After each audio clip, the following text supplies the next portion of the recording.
सो ही guys, आज हम देखने वाले हैं क्लास 8 के सिविक्स के चैप्टर जो कि है द इंडियन कॉन्स्टिट्यूशन। ये चैप्टर 1 है और ये जो पूरा चैप्टर है इसको मैंने दो पार्ट में बांटा है। ये जो इसका फर्स्ट पार्ट है इसमें हम लोग देखने वाले हैं कॉन्स्टिट्यूशन के बारे में और उसके फ़ायदों के बारे में। देन जो सेकंड पार्ट है उसमें हम लोग देखेंगे कुछ की फीचर कॉन्स्टिट्यूशन के। तो जो सेकंड पार्ट है उसका लिंक आपको मैं डिस्क्रिप्शन में दे दूँगा। तो आइए देखते हैं कि आखिर हमें इसके अंदर क्या बताया गया है। तो यहाँ पर जो आपका पहला टॉपिक है वो कहता है कि आखिर एक देश को कॉन्स्टिट्यूशन का जरूरत क्यों पड़ता है। तो जो कॉन्स्टिट्यूशन है ना उसे हम लोग संविधान कहते हैं। मतलब जिसके अंदर सारे रूल्स और रेगुलेशन जो है लिखे रहते हैं जो कि एक कंट्री को सही से वर्क करने में मदद करता है। यहाँ पर इंडिया के बारे में बताया गया है कि देखिए 1934 के वक्त तक इंडिया का कोई कॉन्स्टिट्यूशन नहीं था, मीन्स कोई संविधान लिखा हुआ नहीं था। तो उस समय इंडियन नेशनल कांग्रेस जो था वो डिमांड करता है कॉन्स्टिट्यूएंट असेंबली बनाने की।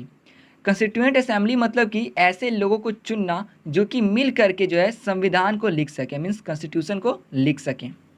चलिए इन्होंने 1934 में डिमांड किया, लेकिन जैसे ही सेकेंड वर्ल्ड वार आया, मतलब कि लगभग 1940 के वक्त तक में ये जो बात था अब ये रेस हो गया, मीन्स ये जो है अब थोड़ा सा मौसम पकड़ लिया। इन्होंने सोचा कि नहीं, हमें थोड़ा जल्दी बनाना चाहिए। चलिए इन्होंने फिर बनाना थोड़ा और फास्ट कर दिया और आखिरकार दिसंबर 1946 तक में बन गया आपका कॉन्स्टिट्यूएंट असेंबली। देन यहाँ पर आप जो फोटो देख सकते हैं इसमें आपके जवाहरलाल नेहरू जी भी हैं और यहाँ पर जो आपके कॉन्स्टिट्यूएंट असेंबली के जो भी मेंबर्स थे, मीन्स जो भी लोग थे वो सब हैं। उसके बाद क्या हुआ, दिसंबर 1946 से नवंबर 1949 के बीच तक में कॉन्स्टिट्यूएंट असेंबली के जितने भी मेंबर्स थे उन्होंने कॉन्स्टिट्यूशन जो है वो लिख दिया। उस समय जो है इंडिया आज़ाद हो चुका था। जितने भी लोगों ने कॉन्स्टिट्यूशन लिखा था वो जानते थे वैल्यू की, कैसे जो है ब्रिटिश रूल 150 साल चला था। तो फ्रीडम हो गया, इक्वलिटी हो गया, सबका वैल्यू जानते थे, इसलिए उन्होंने सबको जो है एकदम ध्यान में रखते हुए एक अच्छा सा कॉन्स्टिट्यूशन लिखा और इस तरह से जो हमारा कॉन्स्टिट्यूशन है वो बना था। नाउ यहाँ पर आपको एक बहुत ही छोटा बट इम्पॉर्टेंट पॉइंट बताया गया है कि देखिए अभी के वक्त में जितने भी कंट्रीज़ हैं उसमें से मैक्सिमम जो कंट्री है उनके पास जो अपना कॉन्स्टिट्यूशन है, मीन्स अपना संविधान है। बट एक चीज़ ध्यान दीजिएगा, जितने भी डेमोक्रेटिक कंट्री है, मीन्स ऐसे कंट्री जिसके अंदर का जो गवर्नमेंट होता है ना उसको वहाँ के जो लोग हैं वो मतलब वोट देकर चुनते हैं, ठीक है। तो यहाँ पर कहा गया है कि जो डेमोक्रेटिक कंट्री है उसके पास अपना कॉन्स्टिट्यूशन होता है। बट ये ध्यान दीजिएगा कि किसी कंट्री के पास अगर कॉन्स्टिट्यूशन है तो ज़रूरी नहीं कि वो डेमोक्रेटिक हो। मीन्स डेमोक्रेटिक है तो कॉन्स्टिट्यूशन होगा, बट अगर किसी कंट्री के पास कॉन्स्टिट्यूशन है तो ये जरूरी नहीं है कि वो डेमोक्रेटिक है। सो आपको ये समझ में आ गया होगा ना। इसके आगे बताया गया है कि जो कॉन्स्टिट्यूशन है ना उसके बहुत अलग अलग पर्पस भी हैं। जैसे कि अगर मैं किसी एक देश का एग्जांपल लेता हूँ तो किसी एक देश में बहुत अलग अलग समाज के लोग होंगे जिनका थिंकिंग भी थोड़ा अलग होगा। तो ये जो कॉन्स्टिट्यूशन है ना ये सारे समाज के लोगों के बारे में सोचता है। मीन्स रूल्स और रेगुलेशन जो बने हुए हैं ना वो सारे लोगों को मद्देनजर रख के बने हैं, ताकि ऐसा नहीं कि किसी एक आदमी को बहुत अच्छा फैसिलिटी मिल जाए, किसी एक आदमी को मैंने बहुत अच्छा बता दिया और किसी एक आदमी को एकदम ठुकरा दिया, ऐसा नहीं। तो इसलिए जो है ये जो कॉन्स्टिट्यूशन जो है ये इस तरह से रूल्स और रेगुलेशन बनाता है ताकि जितने भी लोग हैं किसी को कोई आपत्ति ना आए। मतलब सभी को ध्यान में रख के बनाया जाता है कि सभी लोग के लिए बेनिफिशियल हो। इवन जो है गवर्नमेंट के लिए भी रूल्स और रेगुलेशन बनाए जाते हैं ताकि जो गवर्नमेंट है वो भी सही से वर्क कर पाए। तो आप देख सकते हो कि जो कॉन्स्टिट्यूशन है उसमें सभी चीज़ों के बारे में जो है सोचकर उसको बनाया गया है। नाउ हम लोग यहाँ पर देखने वाले हैं स्टोरी ऑफ नेपाल। इसमें हम लोग देखने वाले हैं कि आखिर नेपाल ने क्या गलती की थी पहले। तो यहाँ पर बताया हुआ है कि नेपाल जो है उसने 1990 में जो है अपना डेमोक्रेसी इस्टेब्लिश किया, लेकिन ये जो डेमोक्रेसी था ये सिर्फ 12 साल तक ही चला, मीन्स 2002 तक। गलती इसने क्या किया, देखिए राजा का शासन था, मीन्स मोनार्ची था। जब इसने हटाया राजा के शासन को, मोनार्ची हटाया, तो इसको पूरी तरह से हटा देना चाहिए था। बट इसने क्या किया कि राजा के पास थोड़ा पावर रहने दिया। इस तरह से 2002 में जो है अक्टूबर के किंग ज्ञानेंद्र जो कि राजा था उसने क्या किया, धीरे धीरे करते करते अपना पावर जो है ना फैलाने लग गया, मीन्स सब पे कब्जा करने लग गया। और फिर जो है फरवरी 2005 तक इसने जो है गवर्नमेंट के ऊपर भी अपना एक कब्जा जमा लिया। इसको देखते हुए आपका नवंबर 2005 में जो मोएस्ट एक पॉलिटिकल पार्टी था उसने 12 पॉइंट एग्रीमेंट साइन किया, जिसके अंदर इसने जो भी सब बताया कि कैसे जो है नेपाल ने पहले गलती की थी राजा के पावर को छोड़ करके, मीन्स पूरा ख़त्म नहीं किया, वो सब का बात हुआ। ये जैसे ही एग्रीमेंट साइन हुआ लोगों के अंदर फिर से जो है आ गया कि उनको डेमोक्रेसी चाहिए, मतलब उनको वापस से फ्रीडम चाहिए था। वो देख रहे थे कि कैसे राजा अपना शासन बढ़ा रहा है, इसलिए वो गुस्सा आ गए, उनको फिर से फ्रीडम का अपना चाह हो गया। इस तरह जो है आखिरकार जो किंग था वो 2006 तक जो है पूरी तरह से हट गया। सो यहाँ पर जो है लिखा है कि जो किंग था उसने थर्ड पार्लियामेंट जो था उसको रिस्टोर कर दिया गया। इसके बारे में डिटेल नहीं दिया गया है कि थर्ड पार्लियामेंट क्या था, लेकिन इसको मैं कह सकता हूँ कि शायद किंग जिसके ऊपर कब्जा जमाया था, मैंने बोला कि जैसे गवर्नमेंट के ऊपर कब्जा जमा रहा था तो उसका एक पार्ट हो सकता है, तो उसको उसने क्या कर दिया, तो रिस्टोर कर दिया गया।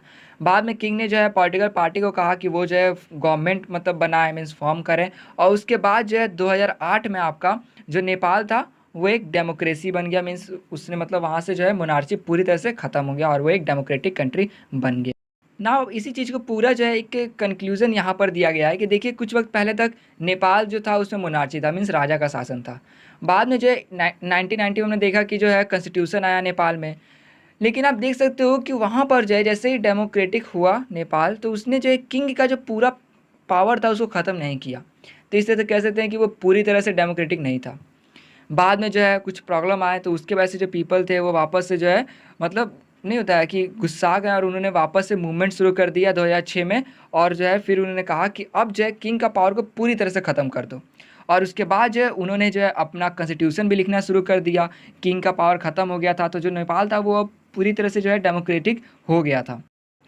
यहाँ पर कॉन्स्टिट्यूशन लिखते हुए इन्होंने ध्यान दिया कि जो कॉन्स्टिट्यूशन इन्होंने 1990 में लिखा था उसमें बहुत सारी कमियां थी, उन्होंने उसमें किंग का जो पावर रहता है वो भी छोड़ दिया था। इस वजह से जो है इनको प्रॉब्लम फेस करना पड़ गया।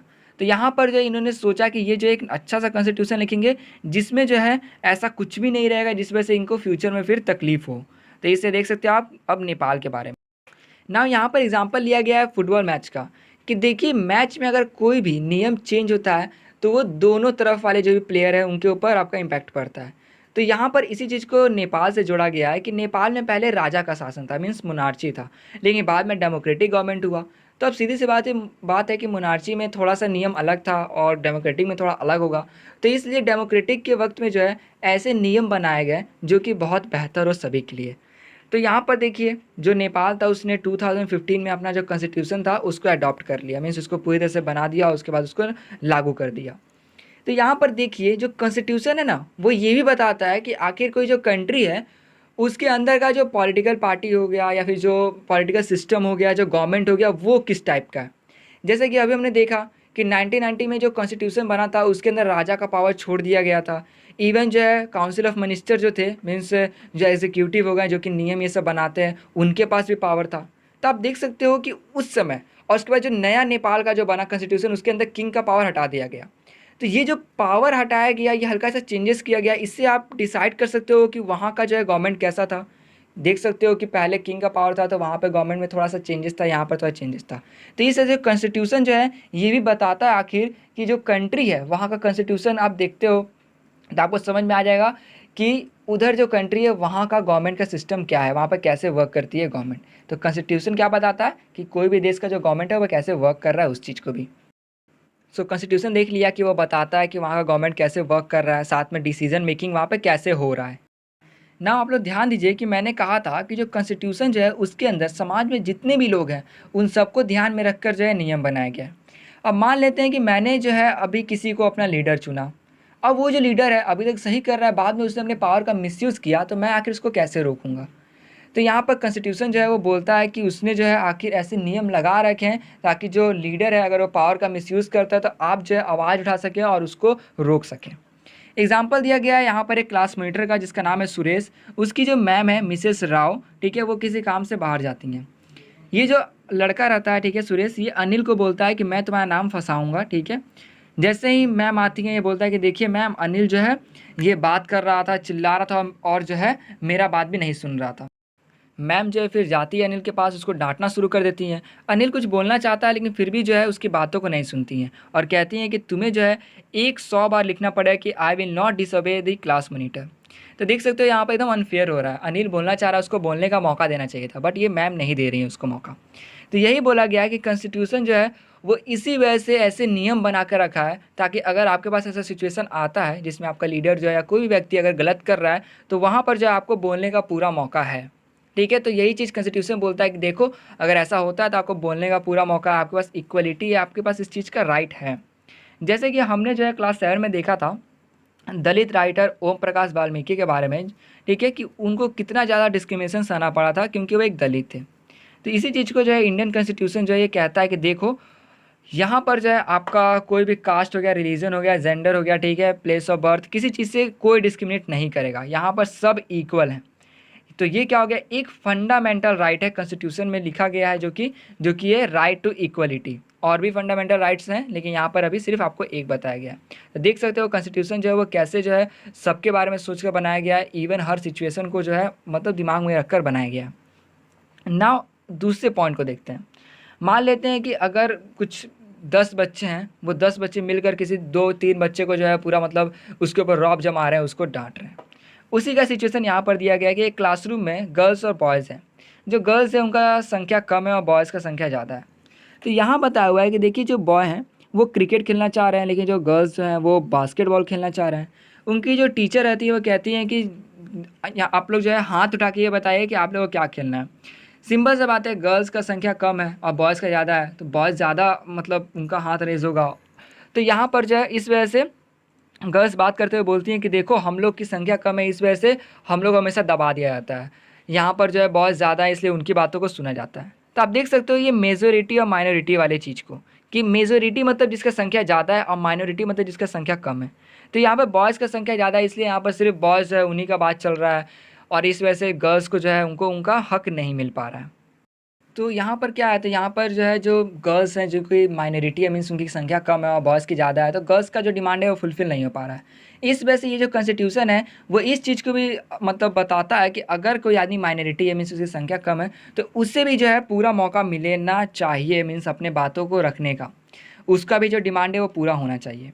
यहाँ पर बताया गया है कि अगर एक कम्युनिटी जो है दूसरे कम्युनिटी को कर रहा है डोमिनेंट, मीन्स दबाव डाल रहा है, उसको नीचा दिखा रहा है, तो उसे हम लोग कहते हैं इंटर कम्युनिटी डोमिनेशन। मतलब कि यहाँ पर देख सकते हो बॉयज़ जो है वो गर्ल्स पे दबाव डालते हैं, ठीक है। तो यहाँ पर ये इंटर कम्युनिटी डोमिनेशन हो गया, मीन्स गर्ल्स का जो बॉयज़ का कम्युनिटी है वो गर्ल्स के कम्युनिटी पे दबाव डाल रहा है। नाउ एक और आता है आपका कि अगर एक ही कम्युनिटी में जो है आदमी रहने वाले अपने से जो है कमज़ोर को दबाव डालें, जैसे कि एक ताकतवर लड़का अपने ही क्लास के एक कमज़ोर से लड़के को मतलब नहीं होता है, दबाव डाल रहा है उसके ऊपर, तो वो आपका इंट्रा कम्युनिटी डोमिनेशन आ जाता है। तो इन सब चीज़ों को ध्यान में रखकर कॉन्स्टिट्यूशन जो है ये बनाता है कि ये डोमिनेशन में आने वाले जो भी लोग हैं उनको भी जो है इक्वलिटी दिया जाए, उनके भी बातों को सुना जाए, उनका भी डिमांड पूरा किया जाए। ये हो गया। नाउ एक चीज़ और बोला गया है थर्ड सिग्निफिकेंट के बारे में, कि जो कॉन्स्टिट्यूशन जो है वो हमें खुद से बचाता है।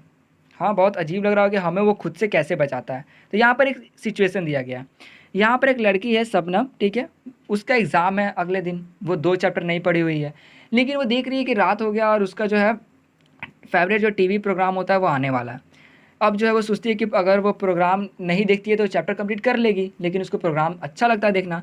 तो अपनी मम्मी को कहती है कि आप लोग एक काम कीजिए कि आप लोग भी इस प्रोग्राम को मत देखिए, मीन्स आप लोग टीवी ऑफ ही कर दीजिए, ताकि मैं भी जो है मतलब नहीं, मुझे ऐसा अजीब ना लगे कि मैंने नहीं देखा। और इस तरह क्या करती है, तो ये टीवी नहीं देखती है और चली जाती है पढ़ने। अगले दिन एग्ज़ाम में देखती है कि जो ये 2 चैप्टर नहीं पढ़ने वाली थी, ठीक है, लेकिन बाद में इसने पढ़ लिया, उसी 2 चैप्टर से जो है मैक्सिमम क्वेश्चन आया। तो आप देख सकते हो कि कैसे जो है यहाँ पर इसने जो डिसीज़न लिया उसने इसको बचा दिया, वरना अगर वो नहीं पढ़ती तो हो सकता था कि उसके मार्क्स कम हो जाते। सो देख सकते हो कि शबनम के लिए जो है आपका डिसीज़न बनाना थोड़ा मुश्किल था, बट उसने सही डिसीज़न लिया। लेकिन सोचो अगर कंट्री में कुछ रहने वाले लोग हैं, वो अगर ऐसा सोचने लग जाए कि जो गवर्नमेंट है वो सही से नियम का पालन नहीं करवा पा रही है, इस वजह से जो है उन्हें डिक्टेटरशिप ला देना चाहिए, मतलब जिसके अंदर वो किसी एक आदमी को पावर दे दें और जो है आपका वो सारा जो नियम है वो मनवाए। और ऐसा थिंकिंग सिर्फ कुछ लोग का हो, मान लेते हैं सिर्फ कुछ लोग का। तो सोचो वो लोग तो खाली ये सोच रहे हैं कि डिक्टेटरशिप में कोई व्यक्ति आएगा और अपने नियम का पालन करवा देगा, लेकिन वो लोग ये नहीं सोच रहे हैं कि फ्यूचर में हो सकता है कि वही व्यक्ति कुछ गलत डिसीजन भी लेने लग जाए, और उसके बाद तो उसको इतना पावर हो जाएगा कि वो आप सबसे वो काम करवाएगा ही करवाएगा।